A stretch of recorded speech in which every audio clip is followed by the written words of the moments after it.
Okay, so today we're looking at some Hapkido concepts, some joint locking specifically. So we started from our wrist grab, and we looked at the outside circle, re-grabbing the wrist so I can attach, pivot a second time, and drop for the 3/4 turn. We can try the other side so you can see a little better. Outside circle, off balance. I want compression and rotation of the wrist so that when I pivot again, I drop it right to the floor. The second option, the second version of this, instead of doing an outside circle, we're doing an up and down, but with the other hand. So I read the book, I come up, which gives me this attachment for my Game Boy grip, so that when I pivot, I drop straight to the ground. So it's not two steps anymore, it's done in one nice, smooth, efficient movement. So I come up and down all together. From there, we started looking at 3/4 turns as a grab and lock. So if his hands are up, I need to find a way to attach. So I usually hit him while I try and find this attachment and pivot directly to that 3/4 turn. Or hit him so that I can find that attachment to come through for the 3/4 turn.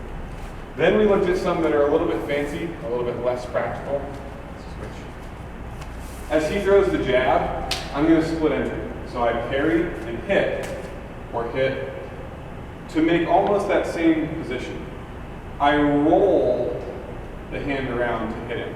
And while I do that, I'm sliding this hand down to find my connection. 3/4. So again, the first one, off of his punch, I split entry, roll and hit, 3/4 turn. The second was, instead of a split entry where I parry and hit, I'm going to rake the bicep. Then I roll to hit and 3/4 turn.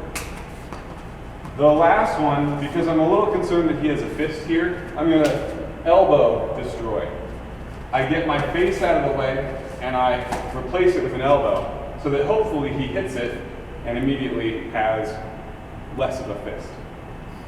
From there, I open to wipe the eyes to get him moving back, find my connection, pivot, 3/4 turn. Or you can do this with a vertical elbow, find that eye, 3/4 turn. The last option that we had to find it was, when I hit, if he's connecting here, I do my outside circle, and then I can 3/4 turn.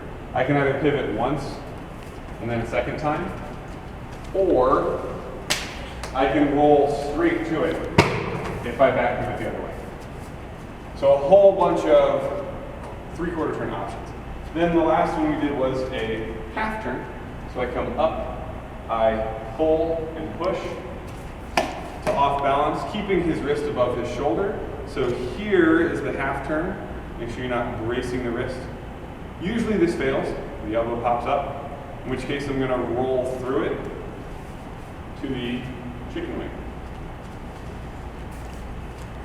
Up and down. I let my thumb side stay attached as I inside pivot to the chicken wing. If I need to move him, I find some way to keep his head turned and we move forward. If this gets too squirrely, I release 3/4 turn. So from that chicken wing, I let my free hand come up the outside of the arm to capture at the pinky side. This hand releases, comes around to this attachment. As I pivot for my 3/4 turn.